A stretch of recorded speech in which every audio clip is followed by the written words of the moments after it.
Septia Siregar dampingi ibunda Rico Valentino sebut Rico yang hampir tewas dikeroyok belasan orang. Istri putra Siregar, Septia Siregar kini mendampingi ibunda Rico Valentino. Melalui akun Instagram @septiasiregar17, ia mengungkap kondisi Rico setelah kejadian perkelahian.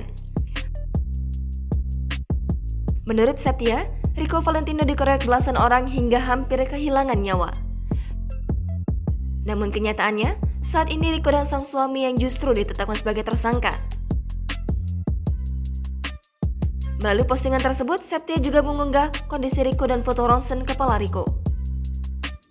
Septia juga menuliskan jika Rico sempat dilarikan ke rumah sakit dan baru membuat laporan di tanggal 2 Maret sebagai korban. Ibunda Rico sendiri juga sebenarnya berharap adanya perdamaian. Terakhir, Septia berharap akan ada keadilan untuk Rico dan sang suami.